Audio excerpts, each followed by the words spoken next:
but a man of God. And here he has two lost parents. And look how God is using him. And I thought, oh, Lord, how lowly I am. I was raised by two of the godliest parents.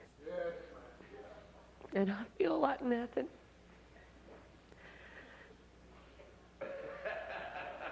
I have cried this week until the corners of my eyes are raw.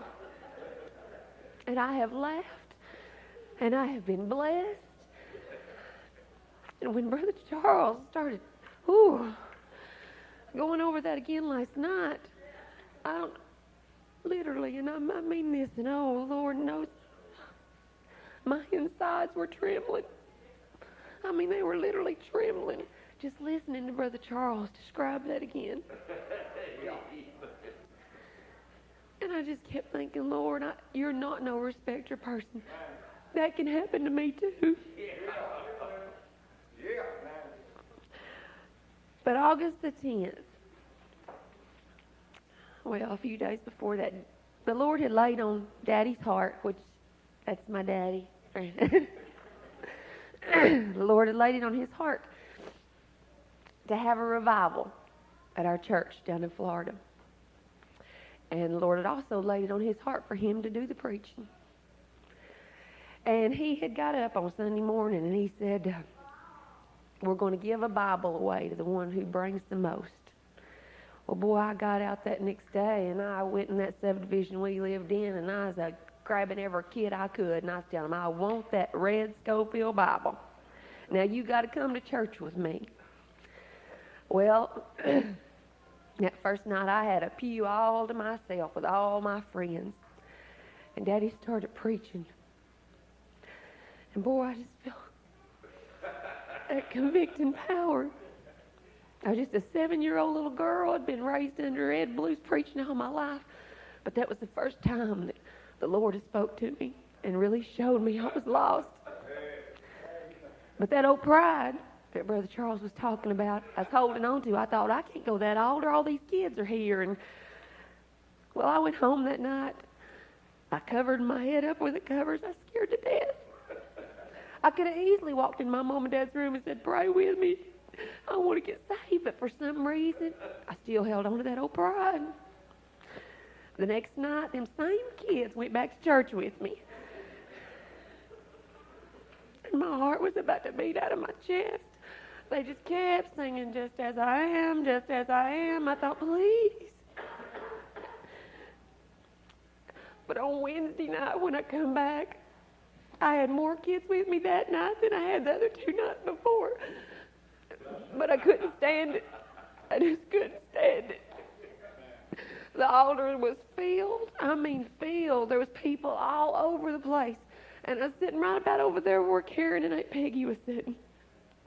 And I come down and the only place I could find was right here on the end of the altar. And I just kind of just crawled in. Mama didn't know I was down there. Daddy didn't know I was down there. But guess who knew I was down there? And all I could say over and over and over again, Lord, forgive me. Lord, forgive me. Oh, just forgive me, forgive me, forgive me. And you know what he did? He forgave me. So on August the 10th, 1966, I asked the Lord into my heart, and he saved me.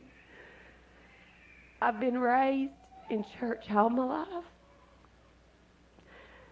And me and Brother Stanley Daniels, that was here earlier in the week from Alabama, we was talking about how horrible it is how many people we knew that was raised just like we was raised by good, godly parents, raised in church.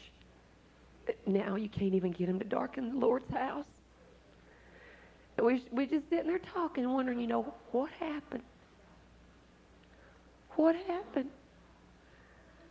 And I told him the one thing that I felt like kept me in church all these years is how real my mom and dad made God in our lives.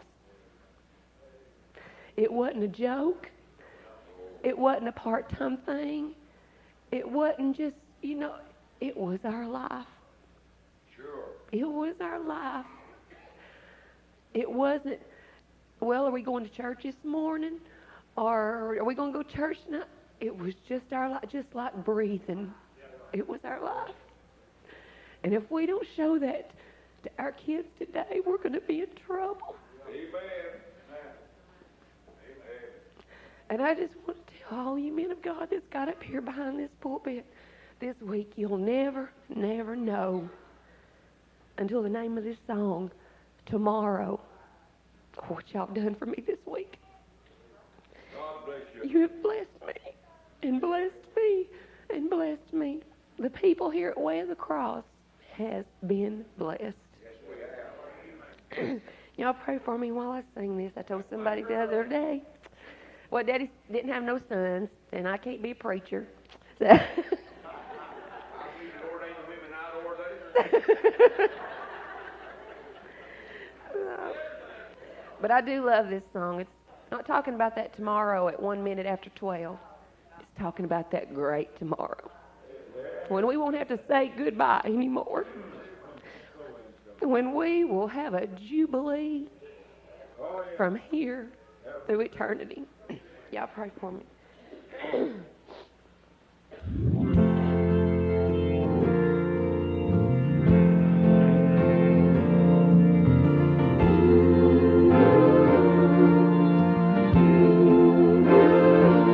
Today the storm clouds are hovering again, and I ain't seen the sunshine since I don't know when. But I'm gonna go on, hold fast to the right, for I can make it through this day with tomorrow in mind. Tomorrow,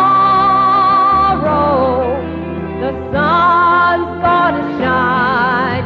Tomorrow, heaven will be mine. I'm determined I can take it one day at a time. Oh, I can make it through this day with tomorrow in mind. Now this life will not guarantee tomorrow, and if tomorrow never comes, I'll be fine. 'Cause my future plans, they are placed in His hands, and I'll be singing with the angels. Heaven will be mine. Oh, tomorrow, the sun's gonna shine. Tomorrow, heaven will be mine. I'm determined I can take it one day at a time. Oh, I can make it through this day with tomorrow in mind. Yesterday's storms will be over, 'cause tomorrow the clouds will break and we will arise. Tomorrow the sun is gonna shine. Tomorrow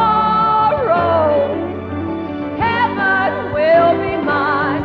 I'm determined I can take it one day at a time. Oh, I can make it through this day with tomorrow.